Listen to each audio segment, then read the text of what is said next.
එකට අප්ලෝඩ් කරන පළවෙනි වීඩියෝ එක. පොඩි ෂොට් වීඩියෝ අප්ලෝඩ් කරාට වීඩියෝ එකක් විදිහට මම තනියම එඩිට් කරලා අප්ලෝඩ් කරන පළවෙනි වීඩියෝ එක තමයි මේක.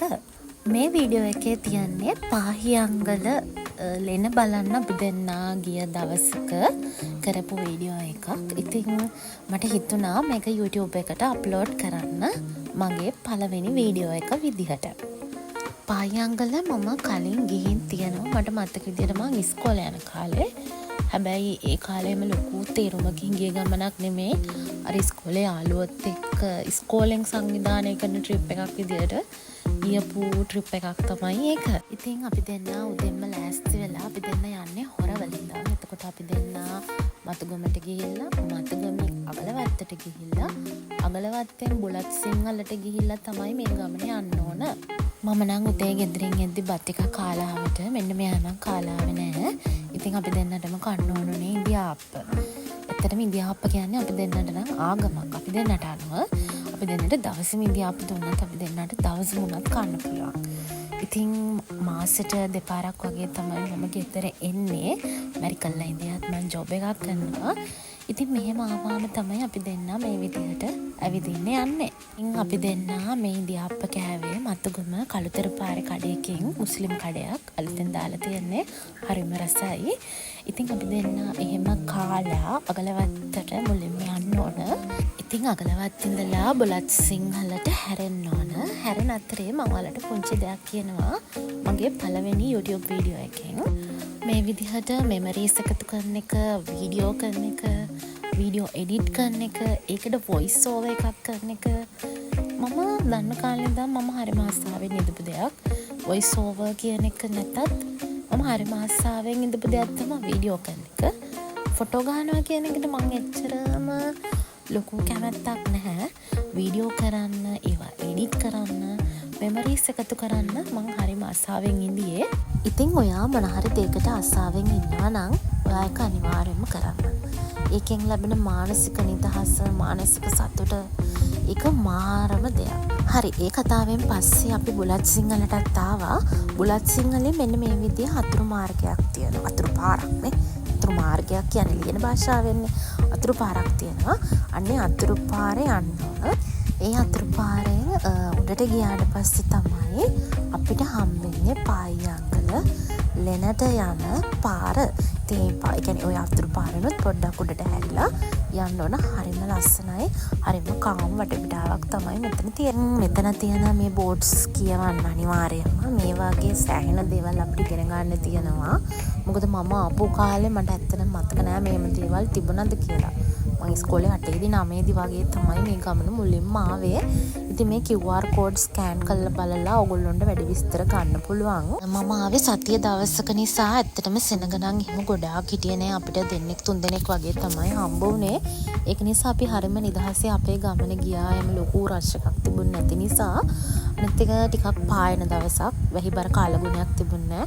ඕගොල්ලොන්ට පේනවා ඇති මෙතන මේ විදියට ලස්සන නම් උඩට ගියාම කොච්චර ලස්සන වේද කියලා හිතා ගන්නවත් බෑ.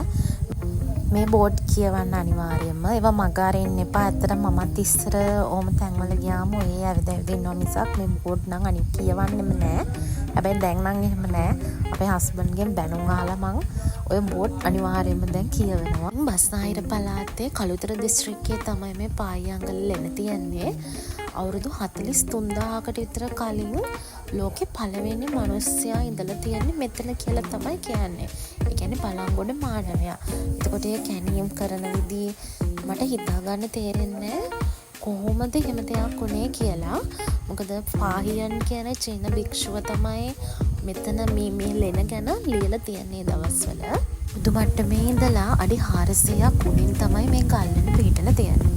එතකොට පල්ලෙහා බිමේ ඉඳලා උඩ ගල්ලනට යන්න ගල්පඩි 496ක් ඔයා නගින්න ඕන. මේ ගල්ලනට අයත් භූමියේ එකවර තෙමෙන්නේ නැතුව මිනිස්සු 3000කට ඉන්න පුළුවන්. ඉතින් ලංකාවේ දැනට හම්බෙලා තියෙන ලොකුම ලෙන තමයි මේ පාහියංගල ලෙන. ඉතින් අපිට හිතා ගන්න බැරි දෙයක් තමයි මීට අවුරුදු 35000කට 40000කට විතර කලින් ලෝකේ පළවෙනි මිනිස්සයා මේ බිමේ හිටියා කියන එක ඒක අපිට වුණත් තාමත් හිතා ගන්න අමාරු දෙයක්. හැබැයි කැනීම් වලින් මේක තහවුරු වෙලා ඉවරයි. එලෙන ඇතුලේ මිනිස්සුયો හිටියා කියලා. 1986 ඉඳලා 2010 වෙනකන් කරලා තියෙන කැනීම් වලින් තහවුරු වෙලා තියෙනවා මෙතන මානවයෝ 15ක් වගේ ජීවත් වෙලා තියෙනවා කියලා.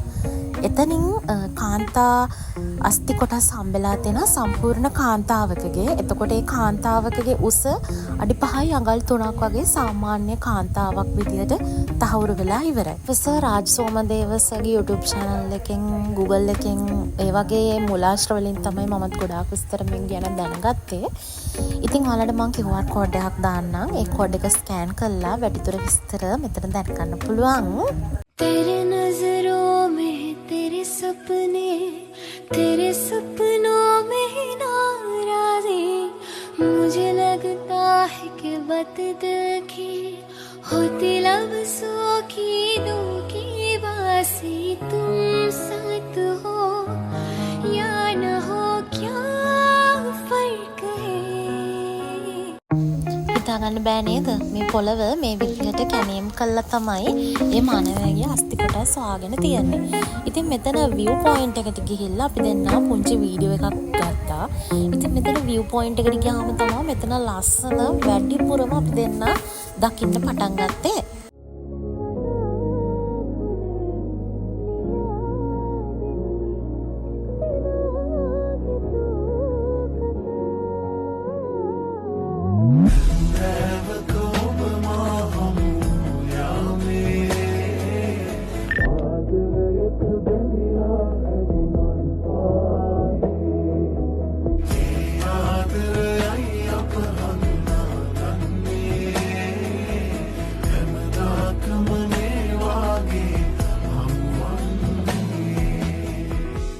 ඉතින් මේ දවස්වල පායියංගල යන ඔයාලට පුළුවන් පල්ලෙහා ඉඳලා වැලිපුරෝපු පොඩි කොටයක් උඩට ගිහින් දෙන්න. මොකද එතන සංවර්ධන වැඩක් විදිහට පායියංගල ගල මුදුනට යන පාරක් හදනවා දැන්. ඉතින් ඒ පාර මාස 5කින් 6කින් විවෘත කරන්න ඒගොල්ලෝ බලාපොරොත්තු වෙනවා. කලබල ජීවිතෙන් නිදහස් වෙලා අපි මේ වගේ තැනකට යන්න ඕන.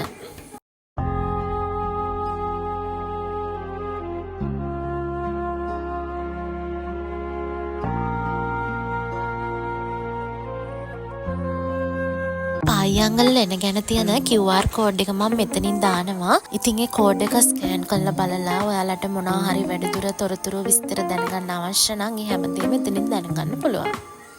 ඉතින් පායියංගල ගිහිල්ලා දවස ඉවර වෙන්නත් 3 මිනිත්තියද තමයි අපි දෙන්න පල්ලෙහාට ආවේ. එද්දි අපි දෙන්නන හොඳටම බඩගිනි.